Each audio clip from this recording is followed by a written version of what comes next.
Hey everybody, welcome back to another wood-shaped video. It's been a while since I've done a video, but I'm excited to share this one. And I came across a storage solution that utilizes the space in the upper corner of your ceiling. And so I'm excited to share this with you, and I hope you enjoy the video, and we will see you at the end. Before we get started on the project, here's a brief view of what the shop looked like before I started the project, and so you can kind of see there was a major need to get a lot of these items off the floor and utilize the unused space. I started by unboxing the GR48 flexi mounts. It is the 4-foot by 8-foot mount that mounts to your ceiling, and I began to take out all the individual pieces and confirm that everything was shipped in the box. There are other accessories provided by flexi mounts, like hooks for mounting bikes to the rack, that you can also look into. Fortunately, everything was here and we were ready to get the project going. Some of the tools you'll need are a pencil, something for marking, your drill, tape measure, stud finder, obviously a ladder, and then all your protection. After getting everything moved out of the way so that I would have room to work and reach the ceiling on my ladder, I proceeded to discover where all my studs were, which was quite a task. When installing the ceiling brackets, FlexiMounts provides a template for marking the mounting holes. I was in a situation where I had some studs running one direction and some running the other direction. I successfully mounted the first 3 brackets from left to right, and then I discovered the other stud that was running the other direction. So in order to mount that bracket, I would have to do it from front to back. Once all the ceiling brackets were mounted and secure, I moved on to putting together the L-shaped lower vertical posts and the upright lower vertical post.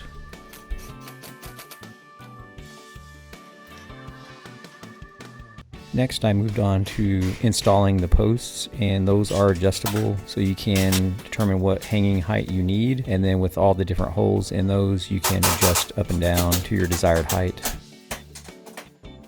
Time to assemble the wire grid, and these came in 4 different sections that you would just bolt together to create one 4x8 wire grid that will go up on the vertical posts.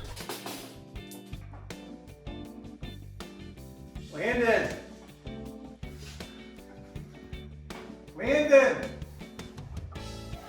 Come here!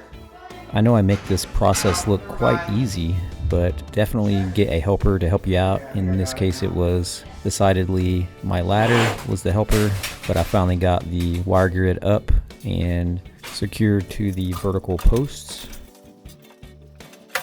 Once I felt like I was in the clear and I had the wire grid up on each corner, I went around and made adjustments to ensure that the vertical posts were aligned and square, and then I secured all the different connection points.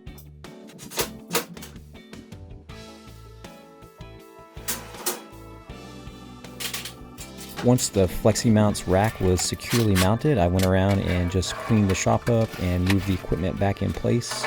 And then, of course, I had to test out the rack.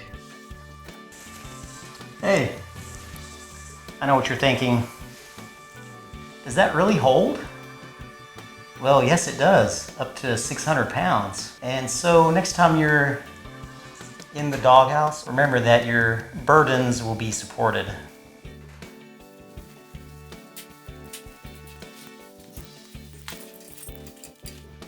And with that, this installation was complete, and so I went around piece by piece among all that clutter that you saw in the beginning and put everything up there that I could to get the shop nice and organized.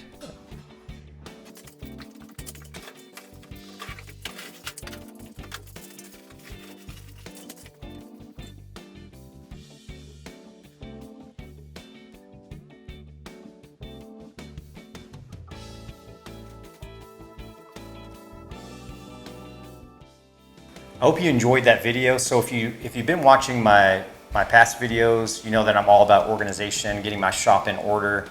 You know, we've got the French cleat wall behind me, and there's been other projects that I've done as well. If you follow me on Instagram and some of the other social media places, you can see that I'm always looking for that next storage solution to try to maximize space in the shop and, you know, keep it organized. So I enjoyed this project, and if you are interested in a similar storage solution as the FlexiMounts rack, then click the link down in the description where you can get some discounts on the FlexiMounts products. And I appreciate you all sticking around and watching the video today, and hopefully this is useful to you. Please provide suggestions in the comments below. Please like the video and subscribe if you haven't already. So until next time, remember to go shape some wood, and we'll see you again soon.